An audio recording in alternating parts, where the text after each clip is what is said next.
చదివినప్పుడు అపోస్తుల కార్యాల రెండో అధ్యాయం మనం చదివినప్పుడు ఇందులో ఏమేమి అంశాలు కనిపిస్తాయో మనం చూద్దాం. ఏమేమి అంశాలు కనిపిస్తాయో మనం చూద్దాం. ఒకటి, మొట్టమొదట కనిపించే అంశం ఏమిటిది? పరిశుద్ధాత్మ దేవుడు వచ్చాడు. ఏ రోజు వచ్చాడు? Very good. ఏంటిది అది? పెంతెకోస్తు అంటే వెరీ గుడ్, పండగ రోజు వచ్చాడు. కాబట్టి ఈ రెండవ అధ్యాయంలో ఒక ఫస్ట్ ఇన్ఫర్మేషన్ మనం నేర్చుకోవాల్సింది, మనం తెలుసుకోవాల్సిన అంశం ఏమిటంటే ఏం పండగో అది, ఆ పండగ యొక్క ప్రత్యేకత ఏంటో, ఆ పండగ రోజే ఎందుకు వచ్చాడో. ఇంకో పండగ రోజు రావచ్చుగా, కానీ రాలా. పరిశుద్ధాత్మ దేవుని యొక్క ఆగమనం ఆ పండగ రోజు జరిగింది. కాబట్టి we will come to know and we will study about that festival. పెంతెకోస్తు పండగ అనే అంశాన్ని గురించి మనం తెలుసుకుంటాం. పండగ అంటే ఏం జరిగిద్దన్నా? పండగ అనగానే ఇప్పుడు మామూలుగా 50 మంది వచ్చారు. పండగకి ఎంతమంది వస్తారు? చాలా మంది వస్తారు కదా. క్రిస్మస్ పండగకి మన చర్చి నిండిపోయిద్ది, ఈస్టర్ పండగకి నిండిపోయిద్ది. సేమ్ అలానే పండగ అనగానే ఎవరొస్తారు? ఎవరొస్తారన్నా? ప్రజలు కదా. పెంతెకోస్తు పండగకి చాలా మంది ప్రజలు వచ్చారు, జన సమూహాలు వచ్చారు, బోలెడంత మంది వచ్చారు. ఇప్పుడు మనం ఏ ప్రజలు వచ్చారో కదా, ఏ ప్రజలు వచ్చారో, ఒకటి పండగ యొక్క వివరాలు మనం తెలుసుకుంటాం. రెండు, ఏ ప్రజలు వచ్చారు ఇప్పుడు మనం చదివాం కదా. మెసొపొతేమియా నుంచి వచ్చారంట, ఆ తర్వాత పార్థీయులు, ఏలామీయులు, అరబ్బులు, ఐగుప్తు వాళ్ళు, ఇంకా కప్పదోకియా, పొంతు, ఆసియా, మరి ఇంకా రోమా, ఇంకా ఈ ఏరియా, పంపూలియా, కరెక్ట్. ఈ ఏరియాస్ అందరు వచ్చారు. దేనివల్ల వచ్చారంటే మామూలుగా రారాళ్ళు. దేనివల్ల వచ్చారన్నా? పండగ వల్ల వచ్చారు. ఇప్పుడు రెండు, ఏ ప్రజలు వచ్చారో వాళ్ళని గురించి కూడా మనం తెలుసుకుంటాం. ఒకటి, పండగ వివరాలు ఉన్నాయి. రెండు, ప్రజల వివరాలు ఉన్నాయి. మూడు, ఈ పండగలో ఇంతమంది ప్రజలు వచ్చేటప్పటికే భక్తుడైనటువంటి పేతురన్న చేసిన మొదటి ప్రసంగం ఉంది కదా, first sermon of apostle Peter. పేతురు భక్తుడు గారు ఫస్ట్ ప్రసంగం చేశాడు. భలే అద్భుతమైన ప్రసంగం. ఏ మాటలు, ఏ వివరాలు ఆయన ప్రసంగంలో ఉన్నాయో మూడవ అంశంగా మనం చూడవచ్చు. మొదటిది ఏంటిది? పండగ. రెండు, ప్రజలు, ఆ పండగకు వచ్చిన ప్రజలు. ఆ పండగలో పేతురన్న చేసిన ప్రసంగం. నాలుగవది, ఆ ప్రసంగంలో, ఈ ప్రసంగంలో భక్తుడైన పేతురు గారు వెల్లడి చేసినటువంటి కొన్ని ప్రత్యక్షతలు, ద రెవల్యూషన్స్, చాలా అద్భుతమైనవి. ఈ ప్రత్యక్షతలు కానీ మనకు అర్థమైతే, ఈ ప్రత్యక్షతలు కానీ మనకు స్పష్టంగా తెలుసుకోగలిగితే, ఈ క్రొత్త నిబంధనలో ఉన్న సంఘాలలో ఉన్న కన్ఫ్యూజన్, పరిశుద్ధాత్మ దేవుని గురించినటువంటి కన్ఫ్యూజన్ 99% దూరం అయిపోయింది. ఎప్పుడైతే ఈ ప్రసంగంలో చేసిన ప్రత్యక్షతలు మనకి స్పష్టంగా అర్థం కావో అప్పుడు మాత్రం ఈ ఏంటబ్బా ఇలా ఉన్నాయి అని మనకు కొంచెం హడావిడిగా, గందరగోళంగా ఉంటాయి. కాబట్టి ఈ రెండవ అధ్యాయంలో ఒకటి, పండుగను గురించిన వివరాలు ఉన్నాయి. ఆ పండగకు వచ్చిన ప్రజల గురించిన వివరాలు ఉన్నాయి. ఆ ప్రజలకి పేతురు గారు చేసిన ప్రసంగం ఉంది. ఆ ప్రసంగంలో ఆయన తెలియజేసిన కొన్ని ప్రత్యక్షతలు ఉన్నాయి. దాని తర్వాత ఆ ప్రత్యక్షతలు, ఆ ప్రసంగం వినగానే, పేతురు భక్తుని యొక్క ప్రసంగం వినగానే ఆడియన్స్ ఎంతమంది ఉన్నారన్న? అక్కడ చాలా మంది ఉన్నారు, వేల మంది ఉన్నది. ఇప్పుడే చెప్పుకున్నాం కదా, ప్రజలు బోళ్ళంత మంది వచ్చారు పండక్కి. ఆ ప్రజలలో నుంచి 3,000 మంది స్పందించారు. ఎంతమంది? 3,000 మంది స్పందించారు. ఎలాంటి స్పందన వాళ్ళది? చాలా మంది ఉన్నారు కానీ 3,000 మంది ప్రతిస్పందించారు. వాళ్ళ స్పందన ఎలా ఉందంటే వాళ్ళు పశ్చాత్తాపడ్డారు కదా. ఈ రెండో అధ్యాయంలోనే కనిపిస్తాయి. పశ్చాత్తాపడిన వ్యక్తులు వాళ్ళు 3,000 మంది ఉన్నారు, ప్రభువుని నమ్ముకున్నారు. 3,000 మంది ప్రజలు ఎవరిని విడిచి వాళ్ళు పోలేదు కదా. ఎక్కడి నుంచి వచ్చారంటే వీళ్ళు రకరకాల స్థలాల నుంచి వచ్చారు పండక్కి ప్రజలు. వీళ్ళందరూ కలిసి ఎక్కడున్నారంటన్నా? సమిష్టిగా, ఒకటే దీక్ష అన్న, ఒకటే పొయ్యి, ఒకటే వంటశాల, ఒకటే దగ్గర వీళ్ళందరూ కలిసి కూడుకొని సమిష్టిగా ప్రేమపూరితమైన సహవాసాన్ని వీళ్ళు చేశారు. కాబట్టి ఇలా 7 పా అనే అక్షరం మీద సులువుగా గుర్తుండటం కోసం నేను రాశాను. చెప్తారా? ఒకటి ఎవరు ఏముంది ఇందులో? పండగ. 2 పండగకు వచ్చిన ప్రజలు. 3 ఆ ప్రజలకు చేసిన పేతురు ప్రసంగం. ఆ ప్రసంగంలో పేతురు భక్తుడు తెలియజేసిన ప్రత్యక్షతలు. ఆ ప్రత్యక్షతలకు ప్రజలు చేసిన ప్రతిస్పందన. ఆ ప్రతిస్పందన ద్వారా వారిలో కలిగిన పశ్చాత్తాపం. పశ్చాత్తాపపడిన విశ్వాసులందరూ ప్రేమతో కలిసి వారు జీవించిన విధానం 2వ అధ్యాయంలో ఉంటుంది. ఎవరైనా చూడకుండా చెప్తారా ఏమేమి ఉన్నాయో? చిన్నపిల్లలు. ఈజీగా ఉంది కదా. నేను ఇటు తిరిగి చెప్పనా? అన్న నువ్వు చదివి ప్రిపేర్ అయ్యావు కాబట్టి నువ్వు చెప్తావు అన్న. ఎవరైనా చెప్పండి అన్న. చెప్పండి చేస్తా. Yeah good. DSC competence. Yeah చెప్పండి. పండగ, ప్రజలు, ప్రసంగం, ప్రత్యక్షత, ప్రతిస్పందన, పశ్చాత్తాపం, ప్రేమ. వెరీ గుడ్, థ్యాంక్ యూ, చాలా సంతోషం. గుడ్. సో ఇప్పుడు మనం మొదటి అంశాన్ని పండగ గురించి మనం నేర్చుకుందాం. దేని గురించి నేర్చుకుందాం? ఏం పండగ అది? పెంతెకోస్తు పండగ. ఇది మన ఆంధ్ర వాళ్ళ పండగ? ఆంధ్ర వాళ్ళ పండగ లేకపోతే ఎవరి పండగ ఇది? యూదుల పండగ. కాబట్టి యూదుల యొక్క క్యాలెండర్లో, ఓకే ఇది ప్రజల యొక్క డీటెయిల్స్ మళ్ళీ వద్దాం, మనం మన చేతిలోనే ఉంది. యూదుల యొక్క క్యాలెండర్లో ఈ పండగ ఎప్పుడు వచ్చిద్ది? క్రిస్మస్ ఏ నెల వచ్చిద్ది? డిసెంబర్. వెరీ ఈజీ, సింపుల్ కదా. మరి ఆ తర్వాత ఈస్టర్ ఏప్రిల్ నెల అట్లా వస్తుంది కదా, మనకు తెలుసు. ఇప్పుడు మనం అట్లా తెలుగు పండగలు, ఆంధ్ర పండగలు, లేకపోతే మన ఇండియన్ పండగలు అయితే మనం ఈజీగా చెప్తాం. కానీ మనం నేర్చుకునే వాక్యంలో నేర్చుకునే పండగలు ఎవరి అంటే యూదుల క్యాలెండర్. ఇది యూదుల పండగలు. సో ఈరోజు రాత్రి వేళ యూదుల క్యాలెండర్ ఎలా ఉంటుందో, మన క్యాలెండర్లో ఎన్ని నెలలు ఉంటాయి అన్న? 12 నెలలు ఉంటాయి.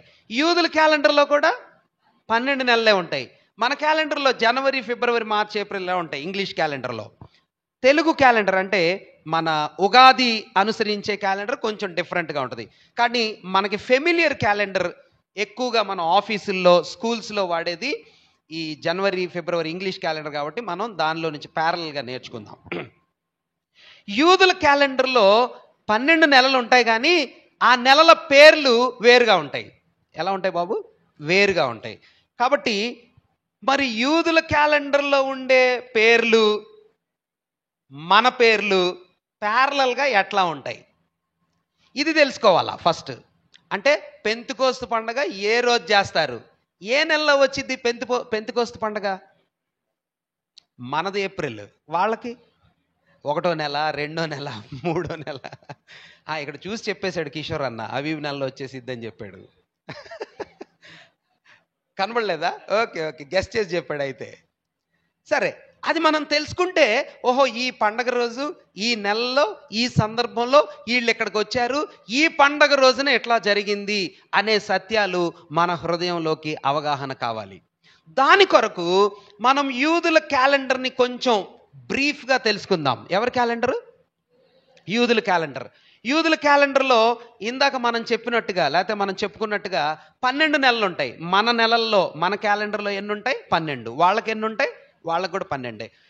కొంచెం సేపటి వరకు మన నెలల్లో వాళ్ళ నెలలు, ఇదిగో వాళ్ళ నెల పేరు, యూదుల నెల పేరు అనమాట ఇది. నిసాను, జీపు, సివాను, తమ్మూజు, అబు, ఏలూలు, ఇట్లాగుంటాయి. ఇంకా ఉన్నాయి, నెక్స్ట్ స్లైడ్లో ఉన్నాయి. ఈ పండగల పేర్లు వాక్యంలో ఉన్నాయా? అవును, ఉన్నాయి. ఉండటం వల్లనే మనకు తెలిసింది. కానీ వీటి ప్యారలల్గా మన నెలల్లో ఎట్లా ఉంటాయో అది కూడా రాశాము. దాన్ని కూడా మనం తర్వాత చూద్దాం. ఇది మనకి ఊరికినే అర్థం చేసుకోవటానికి సహాయంగా ఉంటుంది అంతే. కానీ ఈ నెలలు వాక్యంలో ఉన్న రెఫరెన్సెస్, వీటిని మనం ముందు తెలుసుకోవాలా. తెలుసుకున్న తర్వాత ఆ పండగల పేర్లు ఇప్పుడు మన ఏ నెలలో ఏ పండగ వచ్చింది, ఏ నెలలో ఏ పండగ వచ్చింది, ఏ నెలలో ఏ పండగ వచ్చింది, అప్పుడు మనకి నెలల రూపంలో పండగల వివరాలు బాగా అర్థమవుతాయి. ఓకేనా? మంచిది. ఇప్పుడు మొదటి నెల గురించి మనం చూద్దాం. కొంచెం స్లోగా చూద్దాం. ఎంతసేపు చెప్తున్నాడు ఏంటి? ఇన్ని సంవత్సరాలు చెప్తున్నాడు అని అనుకోబోకండి. ఇవి మనకి ప్రయోజనకరంగా ఉంటాయి. ఒకవేళ మనం ఎక్కువ నేర్చుకోలేకపోయినా 1, 2 సత్యాలు బాగా క్లియర్గా నేర్చుకుంటే అవి మనకు సహాయం అవుతాయి. ఓకే, మంచిది. ఫస్ట్ నెల పేరు నిసాను ఆర్ అబీబు. నిసాన్ అంటారు. ఇంగ్లీష్లో చాలా బాగుంటాయి. నేను ఈజీగా ఇంగ్లీష్లో రాద్దాం అనుకున్నాను, కానీ ఎక్కువ మంది మన సహోదరులు అందరూ అర్థం చేసుకోవటానికి తెలుగులో బాగుంటుందని తెలుగులోనే రాశాడు. చాలా కష్టపడి టైప్ చేశారు, నేను చేయలే ఇది. మొదట ఒక దానిలో తెలుగులో చేశారు, తర్వాత తమ్ముడు మళ్ళీ దీన్ని ఏమంటారు పవర్ పాయింట్లో పెట్టారు. వాళ్ళిద్దరూ 2 రోజులు కష్టపడ్డారు. చాలా we are thankful to them. So first నెల పండగ ఏంటంటే నిసాను, లేకపోతే దీన్ని అబీబు అని కూడా అంటారు. అబీబు పండగ లేకపోతే నిసాన్ పండగ. నిసాను, క్షమించండి, నెల. నిసాన్ నెల అని చెప్తారు, లేదా అబీబు నెల అంటారు. 2 పేర్లు ఎందుకున్నాయి? 2 పేర్లు ఎందుకున్నాయి? కొన్ని పేర్లు, ఈ నెలల పేర్లు, కొన్ని పేర్లు పోస్ట్ ఎగ్జైలిక్ పీరియడ్ అంటారు. పోస్ట్ ఎగ్జైలిక్ పీరియడ్ అంటే చెరకు ముందు వరకు వీటిని ఒక రకంగా పిలుచుకునేవాళ్ళు. ఈ నెలల పేర్లు వాళ్ళవి ఓన్లీ హెబ్రీ పేర్లే ఉండేవి. కానీ ఎక్కడికి వెళ్ళారు వీళ్ళు? చెరకెళ్ళారు. ఏ చెరకెళ్ళారు? బబులోనికి వెళ్ళారు. బబులోన్లో నుంచి చాలా మంది అసలు రాలా వెనక్కి, కొంతమందే వచ్చారు. ఈ వచ్చినోళ్ళు రానోళ్ళు అరామిక్ భాష అంటే కల్దీయుల భాష, సిరియా భాష, ఆ భాషలో మాట్లాడేవాళ్ళు. ఇప్పుడు ఆ భాషలో కొన్ని పేర్లు మార్చుకున్నారనమాట. కానీ వాటి వివరాలు, లెక్కలు మాత్రం అవే. కాబట్టి ఒక్కొక్క దగ్గర అబీబు అని రాసి ఉంటుంది, ఒక్కొక్క దగ్గర నిసాన్ అని రాసి ఉంటుంది. ఎక్కువ శాతం ఏ ఏరియాలో రాసిందో, ఏ పుస్తకంలో రాసిందో, ఫర్ ఎగ్జాంపుల్ మీరు చెప్పాలి నాకు, నెహెమ్యా గ్రంథంలో రాసిందనుకోండి, ఇప్పుడు అది ఏ పీరియడ్లో రాసినట్టు మనం అర్థం చేసుకోవాలా? చెరకి ముందా తర్వాత? గుడ్. ఎప్పుడమ్మా? చెల్లి చెప్పేశారు. ఎవరు? చెరకి తర్వాత అనమాట. అంటే అది పోస్ట్ ఎగ్జైలిక్ పీరియడ్లో ఉంది అని మనం గుర్తుపట్టాలా. ఇప్పుడు ఇది నిర్గమకాండంలో ఉంది. ఇదిగో నిర్గమకాండంలో ఉంది. నిర్గమకాండంలో ఒక పేరు నిసాన్ కానీ అబీబు కానీ ఉంటుంది. అప్పుడు నిర్గమకాండంలో ఉందంటే చెరకి ముందా, చెరకి వెనక? Very good. ఎవరో చెరకి వెనక అన్నట్టు వినిపించింది. Very good. చెరకి ముందు. అది బాగా కావాలి మనకు, ఆ ఇన్ఫర్మేషన్ బాగా అర్థం కావాలి. అప్పుడు దేవుని వాక్యం బాగా అర్థమైంది. అట్లాగైతే నిసాన్ అని ఎక్కడ నెహెమ్యా గ్రంథం, ఎస్తేరు గ్రంథంలో రాయబడింది అంటే దాని అర్థం నిసాను అనే పేరు చెర తర్వాత ప్రజలు వాడుకున్నారు అని మనం గుర్తుపట్టాలా. నిర్గమకాండంలో రాయబడింది ఏం పేరో దాన్ని చెరకి ముందు రాయబడిన పేరు అని మనం గుర్తుపట్టాలా. అందుకని ఒక్కొక్క దగ్గర కొన్ని నెలల పేర్లు 2 పేర్లు ఉంటాయి అన్నమాట. ఓకే, కానీ నేను కొన్నిటికి రాయలేదు, కన్ఫ్యూజన్గా ఉంటుందని కొన్నిటికి ఒకే పేరు రాశాను. 2 ఉన్న దగ్గర మీరు అలా గుర్తుపట్టండి, కన్ఫ్యూజ్ అవ్వక్కర్లేదు. ఒకటే ఉన్న దగ్గర అసలు కన్ఫ్యూజనే లేదు. రైట్. ఇప్పుడు మొదటి నెల పేరు చెప్తారా? నిసాన్ లేక అబీబు. గుడ్. మరి ఆ నెలలో ఏమన్నా సంఘటనలు మనకు గుర్తుంటే బాగుంటుంది అని నాకు ఆశ కలిగింది. ఆ రిఫరెన్స్ చూస్తే కూడా మనకు అర్థమవుతుంది. ఆ రిఫరెన్స్ చూస్తే కూడా మనకి అర్థమవుతుంది. చదువుతారన్నా? 34 నిర్గమకాండం మొదట సీక్వెన్స్లో మనం చూద్దాం. నిర్గమకాండం 34:18. నిర్గమకాండం 34:18. అసలు ఏం జరిగిందో ఆ నెల మోషే అన్న వాళ్ళకి చెప్తున్నాడు. మోషే అంకుల్, మీరు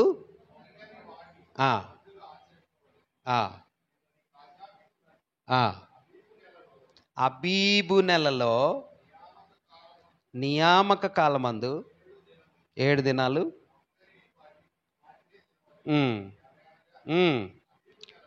ఈ మాట గుర్తుపట్టండి. అబీబు నెలలో ఐగుప్తులో నుండి మీరు వచ్చి, చాలండి, ఇంకా మీరు తర్వాత చదువుకోండి. సో ఫస్ట్ నెల యొక్క అద్భుతమైన ప్రారంభం ఒక సిగ్నిఫికెంట్ ఈవెంట్. అంటే ఆ మొదటి నెలలో మనం బాగా గుర్తించదగినటువంటి ఒక అంశం ఏంటిదంట? Very good. ఇశ్రాయేలీలు అసలు బయటికి వచ్చిన నెల ఏ నెల? దాని ప్రస్తావన ఇంకొక దగ్గర కూడా ఉంటుంది, మీరు చెప్పగలరని నేను అనుకుంటున్నాను. ఈ నెలలోనే మీరు గొర్రెపిల్లని తెచ్చుకోవాలా, 10వ తారీఖున ఇంట్లో పెట్టాలా, 14వ తారీఖున వధించాలా, అది మీకు మొదటి నెల అన్నాడు. ఆరాధనలో బోళ్ళంతమంది ఎన్నోసార్లు చెప్పుంటాం. ఐగుప్తులో ఏ గ్రంథం, ఏ అధ్యాయం? Very good. నిర్గమకాండం 12వ అధ్యాయం. నిర్గమకాండం 12వ అధ్యాయం మొదటి 2 వచనాలు చదవండి అన్న. నిర్గమకాండం 12 అన్న చదవండి ప్లీజ్.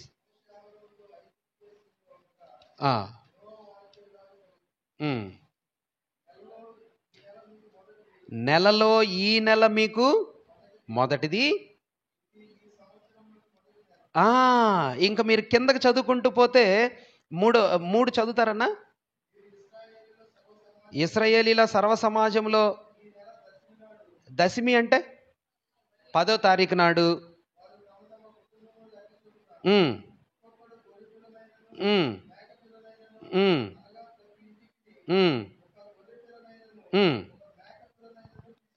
మంచిది, చాలనా? మీకు అర్థమైంది కదా అక్కడ ఏంటో కాంటెక్స్ట్ ఏంటిదంట? పస్కా పండుగ చేయాలా? ఎలా చేయాలా? ఎప్పుడైనా చదివారా నిర్గమకాండం 12వ అధ్యాయం? తప్పకుండా చదివి ఉండాలా. అది చదివితేనే ఆరాధనలో చెప్పే సత్యాలు, ఇక్కడ చెప్పే మాటలు అర్థమవుతాయి. ఏం చేయాలంట? 10వ తారీఖున ఫస్ట్ నెలలో. ఏ నెల అంట అక్క? అబీబు నెల. పేరు చెప్పలా అక్కడ. ఎక్కడ పేరు చెప్పలా? Very good. నిర్గమకాండం 12వ అధ్యాయంలో పేరు చెప్పలా. కానీ ప్రభు ఏమన్నాడంటే మోషే అహరోనులకు చెప్తా అన్నాడు, ఈ నెల మీకు మొదటిది, ఈ సంవత్సరం కూడా మీకు మొదటిది అన్నాడు. ఆశ్చర్యమైన విషయం. ఎందుకన్నాడు? Yes, very correct. ఐగుప్తులో మీరు 400 సంవత్సరాలు ఉన్నారు. ప్రభు దాన్ని కౌంట్ చేయట్లేదా? చేయట్లా. బానిసత్వంలో, లోకంలో ప్రభువు కొరకు విమోచించబడని స్థితిలో ఎన్ని సంవత్సరాలు నువ్వు గడిపినా దేవుడు లెక్క పెట్టట్లా దాన్ని. అదేంటన్నా, అన్ని తరాలు బ్రతికారు, జీవించారు, ఐగుప్తులో మేము ఇంతకాలం ఉన్నాం, 400 years God is not counting. మరేమంటున్నాడంటే మీకు ఒక క్రొత్త ప్రారంభం, న్యూ బిగినింగ్. ఈ సంవత్సరం మీకు కొత్తది, ఈ నెల కూడా మీకు కొత్తదే. ఏ నెల అంటది? మొదటి నెల అని అక్కడ నిర్గమకాండంలో చెప్పాడు. కానీ మోషే అంకుల్ ద్వితీయోపదేశకాండ గ్రంథంలో లేకపోతే నిర్గమకాండంలో ఇక టెంట్ వేసి అంతా సెట్ చేసి, టెంట్ అంటే ప్రత్యక్ష గుడారం, ప్రత్యక్ష గుడారాన్ని సెట్ చేసి చెప్తున్నాడు, మీరు దేవుని యొక్క నియమాల్లో పండగలు ఆచరించాలి. ఆ పండగలో మొదటి నెల అబీబు నెల. ఆ నెల మీరు పస్కా పండుగను ఖచ్చితంగా ఆచరించాలా, పులియని రొట్టెల పండుగను ఆచరించాలని మోషే నిశ్చయంగా చెప్పిన మాట నిర్గమకాండం 34లో మనకి కనిపిస్తుంది. కాబట్టి మొదటి నెలలో ఒక ప్రాముఖ్యమైనటువంటి ఘట్టం, ఒక ఈవెంట్. ఏంటిదా ఈవెంట్? ఏంటిదా సంఘటన? ఐగుప్తులో నుంచి వీళ్ళు బయటికి వచ్చిన నెల మొదటి నెల. ఏ నెలది? అబీబు, లేకపోతే దాని పేరే నిసాన్ అని కూడా చెప్పొచ్చు. ఇప్పుడు మన నెహెమ్యా అంకుల్ ఉన్నారు కదా, ఎక్కడ ఉంటాడు ఆయన? నెహెమ్యా గారు రాజు గారి దగ్గర ఉంటాడు. ఏ ఊరిలో ఉంటాడు? కోటలో ఉంటాడు కదా. కోటలో ఉంటాడు. రాజుగారి దగ్గర ఏమందిస్తాడు? గిన్నె అందిస్తాడు. గిన్నె అందించినప్పుడు ఒకసారి గిన్నె అందించడానికి వెళ్ళినప్పుడు ఆయన ముఖం డల్గా ఉంది. డల్గా ఉన్నప్పుడు అడిగాడు, ఏంటండి మీరు డల్గా ఉన్నారని రాజే అడిగాడు. ఏ నెలది అన్న? ఇప్పుడు చదవండి, నెహెమ్యా గ్రంథం 2వ అధ్యాయం 1వ వచనం. 2:1 చదవండి అన్న. అటు తర్వాత అర్థహశస్త రాజు ఏలుబడి కాలమున ఎన్నో సంవత్సరం అన్న? నీసాన్ మాసం అందు. ఏ మాసం అందు? ఇక పైన రాశాను నిసాన్. నిసాన్ ఆర్ అబీబ్, ఈ రెండు ఒకటే. అంటే ఈయన గిన్నె అందించటానికి వెళ్ళాడు. ఎప్పుడు వెళ్ళాడు? ఏ నెలది? నిసాన్ మంత్ వెళ్ళాడు. కిషోర్ అన్న కొంచెం డల్గా చదివేటప్పటికే మీకు కూడా అర్థం కాలేదు. ఫస్ట్ మంత్ నిసాన్ అనే మంత్లో, నిసాను అనే మంత్ అన్న, అబీబు అనే నెలన్న రెండు ఒకటే. అది గట్టి చెప్పాలా. నిసాన్ అన్న, అబీబ్ అన్న, ఈ 2 నెలలు ఒకటే. ఈ 2 నెలల ఏ నంబర్ ఇది? ఫస్ట్ మంత్లో. సో ఫస్ట్ మంత్లో జరిగిన ఒక సంఘటన మనం ఏం గుర్తు చేసుకున్నామంటే, ఇశ్రాయేలు బయటికి వచ్చారు ఐగుప్తులోంచి. అది ఫస్ట్ నెలలో జరిగింది, మొదటి నెలలో జరిగింది. రెండో ఈవెంట్ మనకి గుర్తుపెట్టుకోవటానికి, ఈయన రాజుగారి దగ్గరికి గిన్నె అందించడానికి వెళ్ళటం, రాజు అడగటం, ఇంకా కాన్వర్జేషన్ మీకు తెలుసు కదా. ఏమన్నాడు రాజు? ఎన్ని రోజులు పట్టిద్ది నీకు అంటే, ఈయన చెప్పాడు, మా పితరులు ఉన్న సమాధులు ఉన్న మా స్థలం పాడైపోయింది, నేను వెళ్ళాలి అన్నాడు. అనగానే ఎన్ని రోజులు పట్టిద్ది అన్నాడు. ఈయన చెప్పాడు. చెప్పినప్పుడు సరే, రాణి కూడా పక్కనే ఉంది, సరే నువ్వు వెళ్ళు అని పర్మిట్ చేశాడు. ఏ నెలలో చేశాడు అది?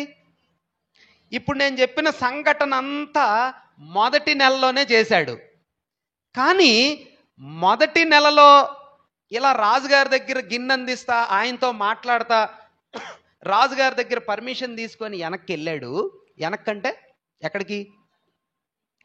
యెరూషలేముకి వెళ్ళాడు కదా. వెళ్ళటం, ప్రాకారాలు కట్టడం అదంతా మనకు తెలుసు. కానీ ఈ అడిగిన రోజు, అడిగిన నెల ఏ నెల అనమాట? ఫస్ట్ నెల. ఇంతకీ ఈయనకి ఇన్ఫర్మేషన్ వచ్చింది. ఏమని ఇన్ఫర్మేషన్ వచ్చిందన్న? కూలిపోయినాయని వాళ్ళ అన్నదమ్ములు వచ్చి చెప్పారు కదా. ఎవరంట? ఎవరు అన్నదమ్ములు వచ్చారు? నెహెమ్యా యొక్క సహోదరులు వచ్చి, ఎక్కడి నుంచి వచ్చారు? యెరూషలేము నుంచి వచ్చి ఇక్కడున్న నెహెమ్యాకి చెప్పారు. బబులోనులో ఉన్న నెహెమ్యాకి చెప్పారు. ఏమని చెప్పారంటే, అన్న మన సిటీ బాగా ఇదిగా ఉంది, కష్టంగా ఉందని చెప్పారు. ఏ నెలలో చెప్పారు? కిస్లేవు. Very good sister. ఎక్కడుంది అది? 1వ అధ్యాయం 3వ వచనం అనుకుంటాను. నేను మొదటి వచనమేనమ్మా. 1:1 చదువుతారా? నెహెమ్యా గ్రంథం 1:1. 1:1 నెహెమ్యా గ్రంథం 1:1 గట్టిగా చదవండి ప్లీజ్. సరే, నేను చదువుతా ఉండండి. హకల్యా కుమారుడైన నెహెమ్యా యొక్క చర్యలు. 20వ సంవత్సరంలో కిస్లేవు మాసమున నేను షూషాను కోటలో. ఏ నెల అంటన్నది? మరి ఇప్పుడు ఇది ఈ నెలలో ఎక్కడెక్కడైనా కనిపిస్తుందా మీకు? లేదు. 7వ నెల, 8వ నెల ఎక్కడ కనిపిస్తుంది కిస్లేవు? Very good. ఇదిగోండి కిస్లేవు. అంటే 9వ నెలలో యెరూషలేము నుంచి నెహెమ్యా దగ్గరికి అన్నదమ్ములు వచ్చారు. వచ్చి చెప్పారు. ఏ నెలలో చెప్పారు? కిస్లేవు అనే 9వ నెలలో చెప్పారు. 9వ నెల నుంచి ఈయన ఏం చేశాడనమాట? అది విన్న దగ్గర నుంచి ఏం చేశాడక్క? అన్నం తినలేదంట, మూడు లేదంట, ఎవరితో మాట్లాడలేదంట, మోకాళ్ళ మీద ఉండి ప్రార్థన చేశాడంట. అంటే ఎన్ని నెలలు చేసినట్టు? కిస్లేవు అంటే 9వ నెల, తర్వాత 10వ నెల, 11వ నెల, 12వ నెల. రాజుగారిని ఏ నెలలో కలిశాడు?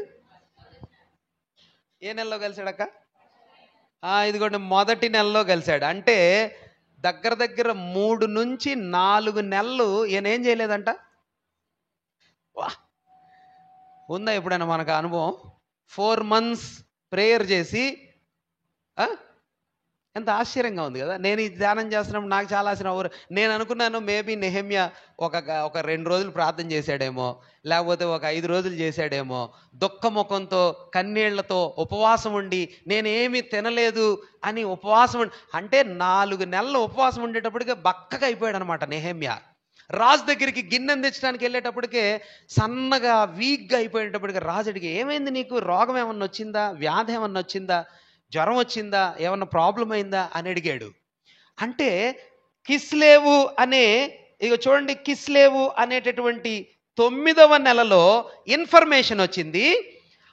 1వ నెల దాకా ప్రార్థన చేస్తా ఉన్నాడండి నెహెమ్యా. ఎంత ఆశ్చర్యమైన విషయం కదా. కాబట్టి 2 ఈవెంట్స్ మనకి తెలిసాయి. ఎందులో? ఒకటే నెల. గుడ్. నిసాను లేక అబీబు అనే నెలలో 2 సంఘటనలు మనకు బాగా అర్థమయ్యాయి. ఒకటి, ఇశ్రాయేలీలు ఐగుప్తు నుంచి రావటం. 2, నెహెమ్యా దైవభక్తుడు రాజుగారి ముందు నిలబడి మనవిని అప్పీల్ చేసి వెనక్కి రావటం, యెరూషలేముకి రావటం. 3వది, అది కూడా చాలా ప్రాముఖ్యమైందే అన్న, 3వది ఎస్తేరు గ్రంథం 3వ అధ్యాయం 7వ వచనంలో ఏముందో చూస్తారా? ఎస్తేరు గ్రంథం, ఎస్తేరుకి శత్రువు ఎవరు? లేకపోతే యూదుల శత్రువు హామాను. హామాన్ గాడు ఏం చేశాడంటే, ఏం చేశాడమ్మా అన్న, ఏం చేశాడు హామాను? యూదుల్ని చంపాలి అని నిర్ణయం చేయాల. నిర్ణయం చేయటానికి హామాన్ ఏం చేస్తాడు? రాజు దగ్గరికి వెళ్ళి అడగాల. చూడండి అక్కడ ఏమని రాశాడన్న, అంటే లైట్ లేనట్టుంది, అందుకే అన్న చదవలేకపోతున్నారు. రాజైన అహశ్వరోషు ఏలుబడి అందు 12వ సంవత్సరమున ఏ మాసమన్నా? నీసాను అనే మాసమున, అనగా ప్రథమ మాసమున, క్లారిటీ ఇచ్చాడు, ఫస్ట్ మంత్న హామాను ఎదుట పూరు చీటీని దినమునకు నెలకు ఆధారు అను 12వ నెల దాకా వేసాడంట. ఏంటిదన్నా ఇది? ఇది కూడా బాగా ఇంట్రెస్టింగ్. మనం ఆల్రెడీ చీట్ల గురించి చదివి ఏం చేస్తున్నాడంట నాయుడు? చీటీ వేస్తాడంట. దేనికి వేస్తున్నాడు చీటీ? పూరు అంటే దాని పేరే ఏంటిదంట? పూరు అంటే చీటీ. అందుకనే ఈ రోజుకి కూడా ఇశ్రాయేలీలు ఒక పండగ చేస్తారు. ఏంటిది ఆ పండగ? పూరీము కదనా? పూరీము అంటే చీట్లు వేసి పండగ అనమాట, చీట్లు వేసే పండగ. సరే, దాని వివరాలు తర్వాత చూద్దాం. 10వ అధ్యాయంలో ఉంటుంది.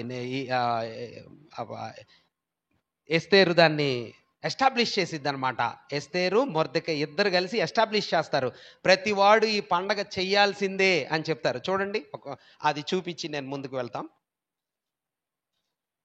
10వ అధ్యాయంలో ఉన్నాం కదా, క్షమించండి, 9వ అధ్యాయంలో, 9వ అధ్యాయం 26వ వచనం చూద్దామా? 24 కూడా చదివితే మంచిది. 24 చదువుదాం, నేను చదువుతాను చూడండి. యూదులకు శత్రువగు హమ్మెదాత కుమారుడైన అగాగీడగు హామాను యూదులను సంహరింపదలచి వారిని నాశనపరిచి నిర్మూలము చేయవలెనని పూరు అనగా చీటీ వేయించి ఉండగా, ఎస్తేరు రాజు ఎదుటకు వచ్చిన తర్వాత రాజు అతడు యూదులకు విరోధముగా తలపెట్టిన చెడు యోచన తన తల మీదకే వచ్చినట్లుగా చేసి వాడును వాని కుమారులను ఉరికొయ్య మీద ఉరి తీయింపబడినట్లుగా ఆజ్ఞ వ్రాయించి ఇచ్చెను. కావున ఆ దినములు పూరు అను పేరును బట్టి పూరీము అనబడెను. మీరు 28 చూడండి. 28 ఇలా ఒక ఆచారం ఏర్పడింది అని చెప్పాడు. చెప్పి 28 పూరీము అను ఈ దినములను యూదులు ఆచరింపకయు తమ సంతతి వారు వాటిని జ్ఞాపకము చేసుకొనకయు మానకుండునట్లు నిర్ణయించుకొని ఆ సంగతిని మరచిపోకుండానట్లు తమ మీదను తమ సంతతి వారి మీదను తమతో కలుసుకొనిన వారి మీదను ఇది ఒక బాధ్యతగా ఉండునని. ఇంకా పూరీమును గురించి ఏం రాశాడో అక్కడ మీకు కనిపించింది. ఇంతకీ మన కంటెంట్, మన అంశం ఏమిటంటే, నెహెమ్యా ఎస్తేరు 3:7లో ఈ అగాగీయుడైన హామాను అనేవాడు ఏం చేస్తున్నాడంట? ఏ నెల? సంవత్సరం వేసాడంట ఇడి చీటి. ఎన్ని రోజులన్నా? దేనికి వేశాడు? యూదుల్ని సంహరించాలా. ఏ రోజు మంచి రోజు? ఏంటిది? ఏ రోజు మంచి రోజు మాత్రమే కాదు, అసలు రాజుగారి దగ్గరికి వెళ్ళి నేను కలవాలా. రాజుగారి దగ్గరికి వెళ్ళి కలిసి యూదుల్ని ఒకరోజు సంహరించాలి అని మనం ఎస్టాబ్లిష్ చేసే ఒక శాసనాన్ని తయారు చేయాలా. ఏ రోజు రాజుగారి దగ్గరికి వెళ్ళి కలవాలా? శకునం చూస్తున్నాడు అనమాట. ఏం చూస్తున్నాడు? ఇప్పుడు చీట్లు వేయటం అంటే మనం ఏదో పేర్లు రాసి చీట్లు వేయటం కాదు. చక్కర బోర్డులు, ఆ తర్వాత ముహూర్తాలు, శకునాలు చూసే డైస్ అంటారు. డైస్ అంటే తెలుసమ్మా మీకు? డైస్ వేసి దాని మీద వేయగానే దేని మీద పడిద్దో దాన్ని కూడా సెలక్షన్, లేకపోతే అదృష్టం, జాతకం చూడటం ఒక రకంగా చెప్పాలంటే. ఇప్పుడు ఈ హామాన్ అనేవాడు చూసి చూసి చూసి ఎప్పుడు మొదలు పెట్టాడంటన్నా ఈ పని? ఫస్ట్ నెలలో మొదలు పెట్టాడు.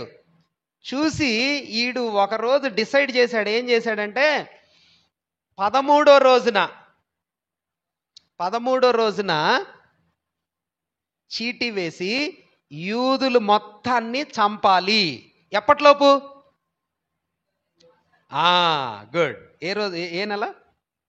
12వ నెల. తారీఖు కూడా రాశాడా? 12వ నెల 13వ తారీఖున. మీరు గుర్తుపట్ల అయితే. ఎస్తేరు గ్రంథం 3:7లో ఉన్నాం కదా, చూడండి.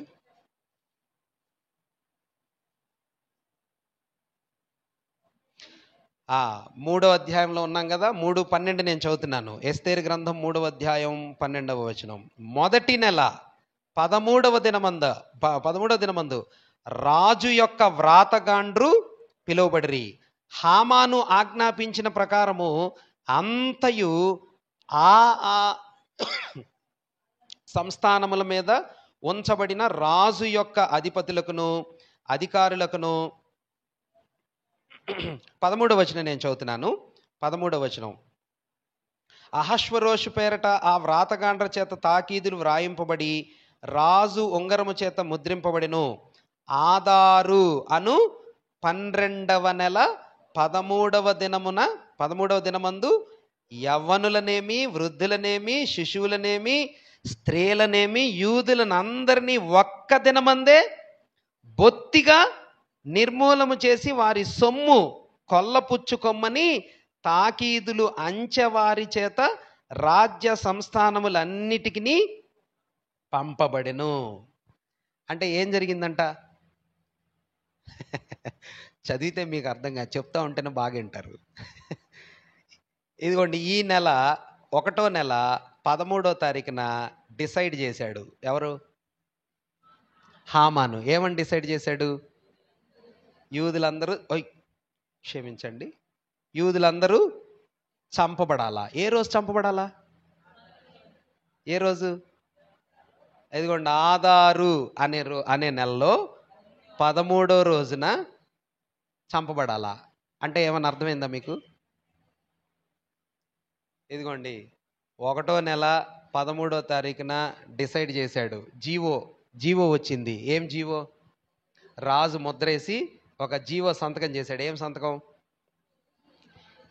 127 సంస్థానాలు. 127 సంస్థానాలు అంటే షూషాను కోట దగ్గర నుంచి, పారసీక దేశపు రాజధాని షూషాను దగ్గర నుంచి 127 సంస్థానాలు అంటే ఇండియా వరకు, హిందూ దేశం ఇండియా వరకు, అంటే ఇప్పుడు మిడిల్ ఈస్టర్న్ కంట్రీ నుంచి ఇండియా వరకు ఉన్న దేశాలన్నిట్లో ఉన్న యూదులందరూ కూడా ఏం చేయబడాలా? చంపబడాలా. ఎప్పుడు చంపాలా? ఇదిగో ఈ నెలలో చంపాలా. ఏ నెలలో? 12వ నెలలో చంపాలా. ఇప్పుడు ఈ జీవో ఏ నెలలో తయారైంది అంటే జనవరి 13, మన భాషలో జనవరి 13న ఒక జీవో తయారు చేశాడు. ఈ సంస్థానాల్లో ఉన్న యూదులందరూ ఏ రోజు చంపబడాలా? డిసెంబర్ 13వ తారీఖున చంపబడాలా. ఎందుకు నెల రోజులు టైం తీసుకున్నాడు? క్షమించండి, సంవత్సరం పాటు ఎందుకు టైం తీసుకున్నాడు? మంచి రోజు. ఇంకా బాగా ఆలోచించండి, ఎందుకన్నా సంవత్సరం పాటు ఎందుకు తీసుకున్నాడు? గున్ని చెప్పిద్ది అనుకుంటా. చెప్పు నాన్న. 1 ఇయర్ ఎందుకు తీసుకున్నాడు? నెక్స్ట్ మంతే చంపేయండి అని చెప్పొచ్చుగా. ఆంటీ చెప్పండి, ఆంటీ పార్వతమ్మ ఆంటీ గారు, ఎందుకు తీసుకున్నాడు 1 ఇయర్ టైం? అక్క, ఆంటీ, అది కరెక్టే చెప్పారు. మీకు వినిపించింది ఆన్సర్? ఎక్కడి నుంచి వెళ్ళాలి వీళ్ళు? ఇప్పుడు మనకి గవర్నమెంట్ ఆఫ్ ఇండియా జీవో ఒకటి తయారు చేశాడు అనుకో, ఎంతసేపట్లో వచ్చింది మన అందరికి సర్క్యులేషన్? బై పోస్ట్ ఒక వారం. ఈ మధ్య ఇప్పుడు డిజిటల్ కంప్యూటర్స్ వచ్చిన తర్వాత ఇంటర్నెట్లో ఎంతసేపు వస్తుంది? మినిట్స్. ఆ రోజుల్లో షూషానుకోట నుంచి న్యూఢిల్లీకి రావాలా ఒక మ్యాటర్, ఇన్ఫర్మేషన్. అది కూడా ఏమని ఇన్ఫర్మేషన్? ఇది రాజు దగ్గర నుంచి కరెక్ట్ ఇన్ఫర్మేషనా కాదా అని తెలుసుకోవాలా. మరి రాజు ఉంగరం ముద్ర ఉందా లేదా, అసలు వీడు జెన్యునా కాదా, వీడు రాజుగారి ఐ కార్డు ఉందా లేదా, రాజుగారి ప్రతినిధా కాదా, వీడు కన్ఫర్మ్ చేసుకోవాలా. అట్లా కన్ఫర్మ్ చేసుకోకుండా చంపేస్తారా? పైగా మనుషుల్ని చంపేది కదా. ఈ గవర్నమెంట్ ఆర్డర్ కరెక్టా కాదా అని నిర్ణయం చేసుకోవటానికి తాకీదులు అన్నాడు కదా. అంటే తాకీదులు అంటే ఏంటి? లెటర్స్ అమ్మా, లెటర్స్, కాపీస్ అనమాట. మా ఎయిర్ ఫోర్స్లో చెప్పేవాళ్ళు Sat Sri Akal copy to all. సర్దార్జీల Sat Sri Akal అంటే good morning, copy to all. అందరికి చెప్పడాడు గుడ్ మార్నింగ్ గుడ్ మార్నింగ్ అని చెప్పడం. Good morning copy to all అంటే అందరికి ఒకేసారి గుడ్ మార్నింగ్. సరే, ఈ కాపీస్ అందరికీ వెళ్ళాలా, ఒక్కొక్కళ్ళ దగ్గరికి వెళ్ళాలా. వెళ్ళాలంటే ఏం చేయాలా? అంచెగాళ్ళు అంటే గుర్రాల మీద వెళ్ళేవాళ్ళు. ఈ అంచెగాళ్ళు వచ్చి అన్ని సంస్థానాల్లో, ఇండియాలో చెప్పాలా, పాకిస్తాన్లో చెప్పాలా, మరి ఆఫ్ఘనిస్తాన్లో చెప్పాలా, ఇలాగ అన్ని ఏరియాస్లో చెప్పాలంటే బోల్డ్ టైం పట్టిద్ది. అందుకని ఈడు మొదటి నెలలో ఈ సంతకం చేశాడు. రాజుగారి సంతకం చేయించి హామాను డిసెంబర్ నెల లేకపోతే ఆదారు అనే 12వ నెలలో అందరినీ చంపండ్రా అని జీవోఐ తయారు చేసి లెటర్ రాసి పంపించాడు. వీళ్ళు వెళ్ళటానికి టైం పట్టింది కాబట్టి అంత టైం పట్టిందనమాట. అయితే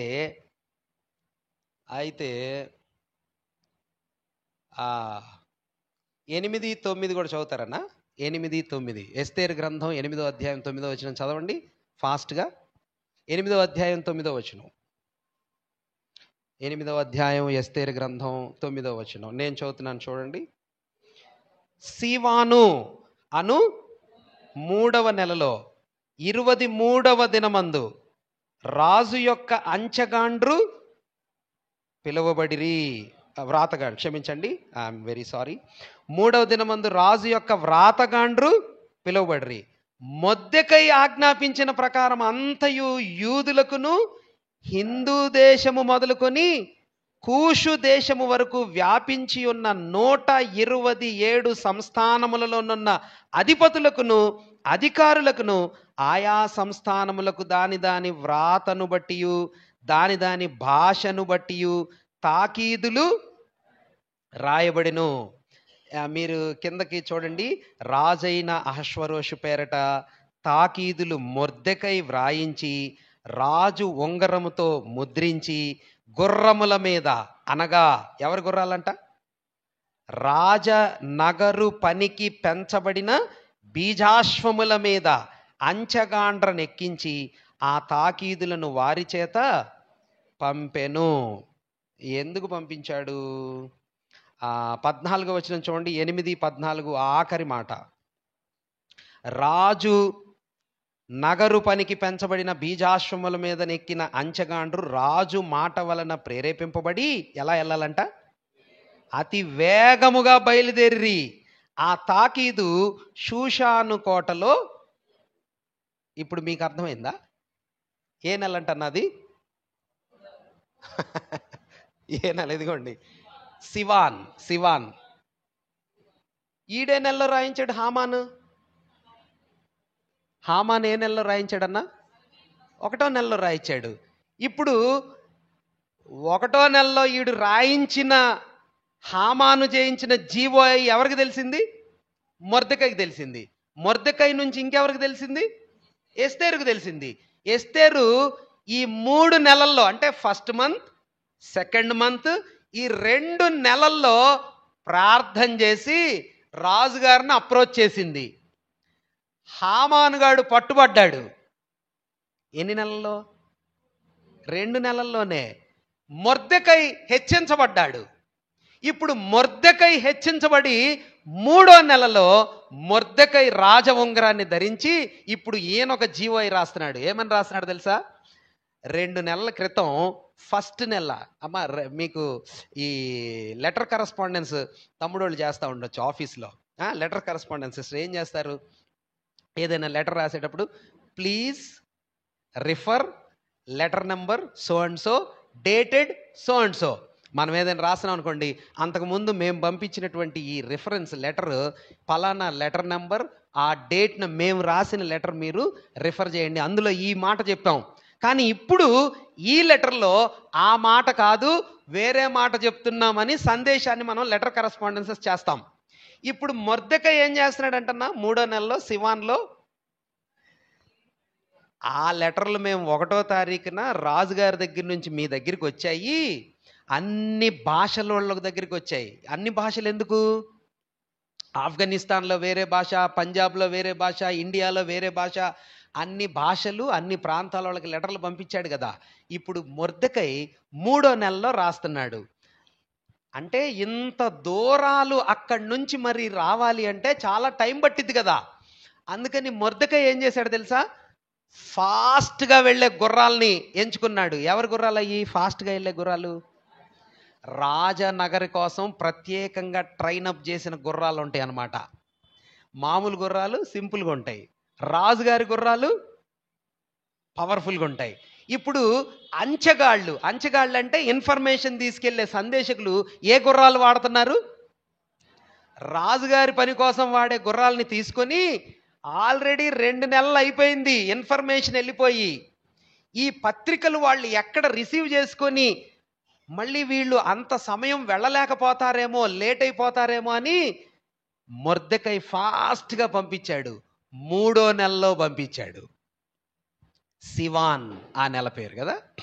3వ నెలలో వెళ్ళి అందరికీ సర్క్యులేట్ చేయబడిన ఆ 1వ నెలలో సర్క్యులేట్ చేయబడిన లెటర్స్ని క్యాన్సిల్ అని చెప్పారు. అంతేకాదు, క్యాన్సిలే కాదు, ఇంకొక లెటర్ తయారు చేశాడు. ఏం లెటర్ అది తెలీదా మీకు? యూదుల్ని ఎవరు చంపాలనుకుంటున్నారో, యూదుల్ని ఎవరు చంపాలనుకుంటారో వాళ్ళందరినీ ఆదారు నెల 13వ తారీఖున యూదుల్ని చంపాలనుకునే రోజునే వాళ్ళని చంపండి. ఒక లెటర్ క్యాన్సిలేషన్, ఇంకొక లెటర్ ఇనిషియేషన్. ఒకటేమో ఓల్డ్ క్యాన్సిలేషన్, న్యూ ఇనిషియేషన్. ఈ 2 లెటర్లు, ఒకటి క్యాన్సిల్ రా, పాత జీవోయ్ క్యాన్సిల్, కొత్త జీవోయ్ వచ్చిందని అంచెగాళ్ళు రాజుగారి గుర్రాల మీద పోయి ఇచ్చారనమాట. అదే నెలలో చేశాడు మొర్దెకై. ఏ నెలన్నా? సివాన్ అంటే 3వ నెల. ఇప్పుడు 2 నెలలు సరే. ఇప్పుడు మీకు 1వ నెలలో డీటెయిల్స్ వచ్చాయా? ఒకటి చెప్పండి. ఇశ్రాయేలీయులు ఐగుప్తులో నుంచి బయటకు వచ్చిన నెల. 2 నెహెమ్యా భక్తుడు రాజుగారి ముందు తన విన్నపాన్ని చెప్పుకొని యెరూషలేముకు తిరిగి వచ్చిన నెల.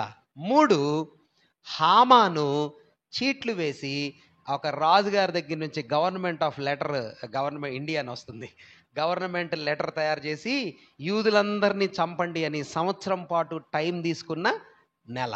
ఈ 3 నెలలు లేకపోతే ఈ 3 సంఘటనలు 1వ నెలలోనే జరిగాయి. నిసాను లేక అబీబు అనే నెలలోనే జరిగాయి. 2వ నెల మనం చూద్దాం. ఒకటి చూసి కంప్లీట్ చేద్దాం, ఎక్కువసేపు ఉండదు. 2వ నెలలో పెద్ద విషయాలు ఏం లేవు. అన్న చదువుతారా? 2వ నెలలో అంశము రాజులు మొదటి గ్రంథం 6వ అధ్యాయం. రాజులు మొదటి గ్రంథం 6వ అధ్యాయం 1వ వచనాన్ని మనం చదువుదాం. భక్తుడైనటువంటి సొలొమోను రాజుగారు మందిరాన్ని కట్టాడు కదా. అయితే ఇశ్రాయేలీయులు ఐగుప్తు దేశంలో నుండి బయలుదేరి వచ్చిన 480వ సంవత్సరమందు, అనగా సొలొమోను ఇశ్రాయేలీయుల్ని ఏలిన 4వ సంవత్సరమందు, ఏ నెల అంటన్నా? దీన్ని జీఫ్ అంటారు, జీప్ అంటారు, జైఫ్ అంటారు. రకరకాల పేర్లు యూదుల టెర్మినాలజీలో ఉన్నాయి. జీఫ్ అని ఇంగ్లీష్లో ZIF, జైఫ్, జీఫ్. లేకపోతే జీప్, PH, జీప్ అని కూడా అంటారు. మన తెలుగు ట్రాన్స్లేషన్లో జీప్ అనే ఉంది బాబు. ఎస్. ఈ 2వ నెలలో భక్తుడైనటువంటి సొలొమోను గారు ఏం చేశాడంట? మందిరాన్ని స్టార్ట్ చేశాడు. కాబట్టి 2 నెలల పేర్లు, 2 నెలల వివరాలు ఈయన స్టార్ట్ చేశాడు. ఏ నెలలో ముగించాడన్నా? 37 కూడా చూడండి. ఆ, ఉమ్, పునాది వేశాడు. ఉమ్, ఉమ్, ఉమ్. చాలు చాలు, ఆయన పునాది వేశాడు. రాజుల మొదటి గ్రంథం 8వ అధ్యాయం 2వ వచనం చదవండి. 2వ అధ్యాయం 8వ వచనం. 8:2 క్షమించండి, 8వ అధ్యాయం 2వ వచనం. కాబట్టి ఆ ఏతానీము, ఏతనీయము అని ఇక్కడ రాశాను. ఇదిగోండి 7వ నెల. ఆ 7వ నెల, 7వ మాసం అందు. ఆ, ఆ, ఆ, ఆ, ఆ, ఆ. మంచిది. మందిరాన్ని ప్రతిష్ఠ చేశాడు. మందిరాన్ని ఏం చేశాడన్నా? ఏ నెలలో ప్రతిష్ఠ చేశాడు? 7వ నెల. ఏతనీయ, ఏతనీయ అనే 7వ నెలలో ప్రతిష్ఠ చేశాడు. స్టార్ట్ ఎప్పుడు చేశాడు? 2వ నెలలో స్టార్ట్ చేశాడు. 7వ నెలలో ప్రతిష్ఠ చేశాడు. కొంచెం అది తిప్పడానికి నాకు కష్టంగా, కన్ఫ్యూజన్గా ఉంది. 2వ నెలలో ఏం చేశాడు? మొదలు పెట్టాడు, పునాది వేశాడు. 7వ నెలలో ప్రతిష్ఠ చేశాడు. కానీ ఎన్ని సంవత్సరాలు కట్టాడు? 7 సంవత్సరాలు కట్టాడు. 7 సంవత్సరాలు మందిరాన్ని కట్టాడు. 13 సంవత్సరాలు నగరు కట్టాడు. సొలొమోను జీవితం అంతా కట్టడాలే. నగరునేమో 13 సంవత్సరాలు కట్టాడు. 7 సంవత్సరాలేమో మందిరాన్ని కట్టాడు. అయితే ఇప్పుడు మనకి డీటెయిల్ ఇందులో ఏం తెలుసుకునే విషయం ఏంటంటే, జీపు అనే క్షమించండి, ఇదిగోండి 2వ నెల, జీపు అనే 2వ నెలలో మందిరానికి పునాది వేశాడు. 7వ నెలలో ఏతనీయ, ఏతనీయ అనే నెలలో 7 సంవత్సరాల తర్వాత మందిరాన్ని ప్రతిష్ఠ చేశాడు. ఏం చేశాడన్నా? మందిరాన్ని ప్రతిష్ఠ చేశాడు. మంచిది. ఈ 2 నెలలు మీరు గుర్తుపెట్టుకోండి. ప్రభు చిత్తం అయితే 3వ నెల, ఆ తర్వాత నెలలు ఎక్కువసేపు పట్టవు. అవి చాలా తేలిగ్గా ఉంటాయి అర్థం చేసుకోవటానికి. వాటిలో ఉన్న వివరాలు మనం దేవుని చిత్తం అయితే ముందు క్లాస్లో